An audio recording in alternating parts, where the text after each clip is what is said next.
Okay, so we're looking at exercise 4D from the second year Stats and Mechanics textbook. So we're focusing on moments and the centre of mass. So question 7 is an exam question, which is good because we know how many marks it's worth, and also problem solving. So we're going to have to think about what technique to use. So let's get a sketch of what's going on. Okay, so I've got a non-uniform rod, AB. I've got the two pivots at C and at D, so there is going to be a reaction at each of those.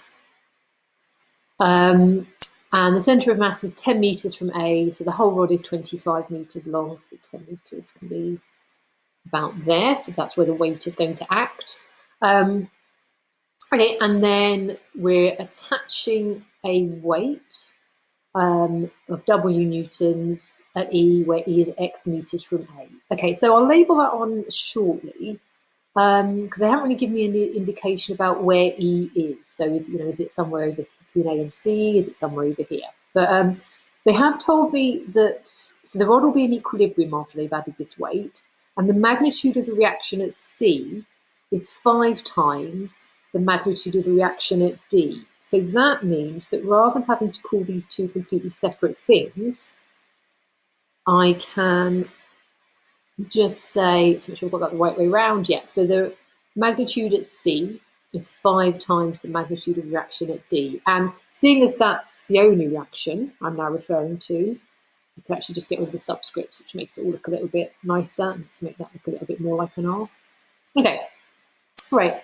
So, so where are they attaching this new weight? Well, I don't know for sure, but as the reaction here is so much greater than the reaction force here, that tells me that it's probably somewhere to the left. It's not going to matter if I've got that in the wrong place, but just it's probably going to be somewhere towards the left there.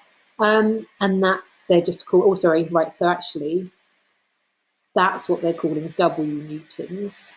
And they've told me that the weight of the actual beam itself is 80 newtons. So just be careful, that's not 80 G.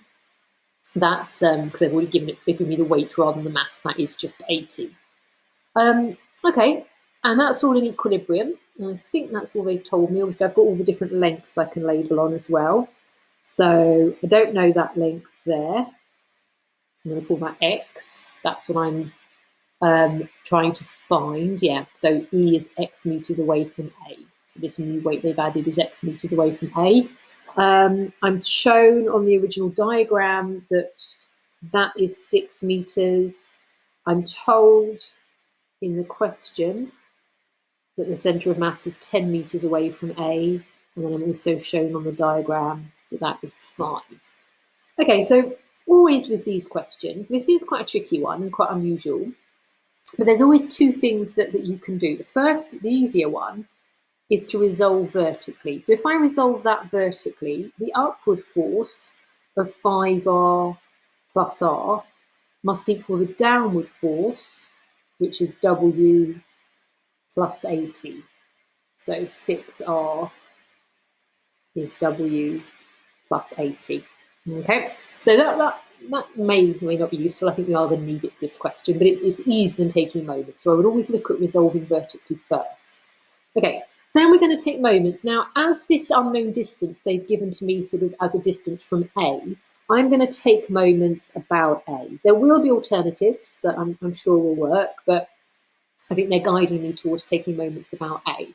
So if I do that, and then we'll try and show this result that they're after. Okay, so if I'm taking moments about A, so if I'm basically imagining I've got like a pivot at A, those two forces are both going to be trying to turn the rod clockwise. Yeah, if you imagine if it's pivoted at A and you're pulling down on that side, they're both going to be causing clockwise moments. So the W is a distance of X from A.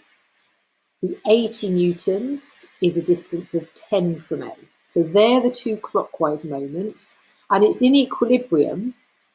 So the two anti-clockwise moments, which will be those due to those two forces, So again, if you imagine if you're pivoting at A and you're pulling upwards on the right-hand side, they're going to be turning it anti-clockwise. So that is going to be 5r times 6 plus r times, and so I know the whole rod is 25 meters long. So if I know that this is 5 meters, then that force must be 20 meters from A. So that will be r times 20. Okay, so let's tidy that up a little bit. So Wx plus 800 is going to be 30r plus 20r, so 50r. Okay, right, so I've got two equations on three unknowns, because I've got r, w, and x, but that's okay, because I've got the unknown x here as well. So there's going to be different ways I could tackle this. I think the way I'm going to do it, because I want to eliminate r, is I'm going to make r the subject of each side. There's definitely variations on that. So one thing, so actually no, I'm going to change that slightly. I'm not going to necessarily make r the subject of each side. I'm going to make r the subject of this one. So that will just be r is w plus 80 over 6. And then I'm going to substitute it into this one.